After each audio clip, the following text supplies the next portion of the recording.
Hello friends, welcome to Data Making. In this video, we are going to discuss about how to access Cassandra database and tables in a Data Making VM2. If you're not having Data Making VM2, please send us a request using the below link. So before starting our session, please subscribe to my channel to get more technology videos whenever I add new videos, and click on bell button to get a notification whenever I add new videos. Okay, let's get started. So I already started my VM. Okay, so the VM is already started. So in this video, I'm going to not going to work inside my VM. Like it's like Ubuntu desktop version, right? It's like Windows only. So I'm not going to do work here.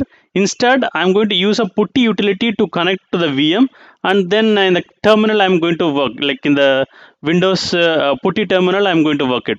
So what you need is basically you need the IP address of that VM, which is 192.168.56.105 as per my system.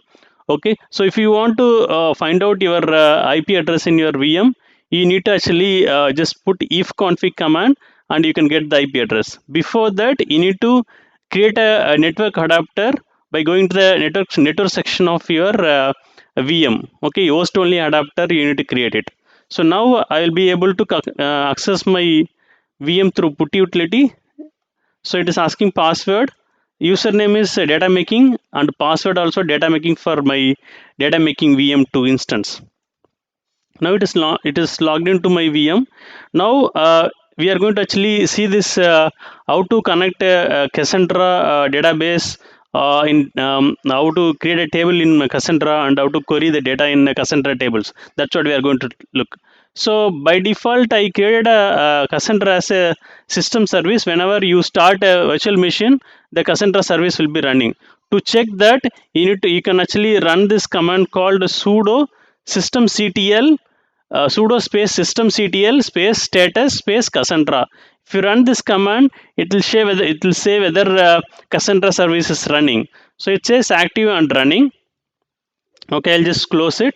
So now what we are going to do is we are going to launch the Cassandra SQL CLI command line interface, which for that you need to run this command CQLSH. Okay, so it is a like kind of command line utility to interact with the Cassandra data store. Okay, so in Cassandra, we in the database, generally the database is equal in Cassandra, key space is equivalent to database in your RDBMS or something. So key space is very similar to the database in RDBMS. Okay, so we are going to create a first key space. For that, the command is create key space and followed by the name of the key space. I'm just giving data making as a key space name, and then with replication, you need to provide a class as simple strategy and replication factor as 1. So because I am a single node only, so I'm just giving a replication factor as 1. So let me run this. My key space is available, so I can start. I can describe this key space using the describe command. Describe, the command is describe key space data making. So it is able to describe what we created. Now I can use the key space using the use data making, like how you do for use database. You just have to say use and then followed by key space name. Now I will try to create a table, simple table. Okay, so the table is employee with 3 columns.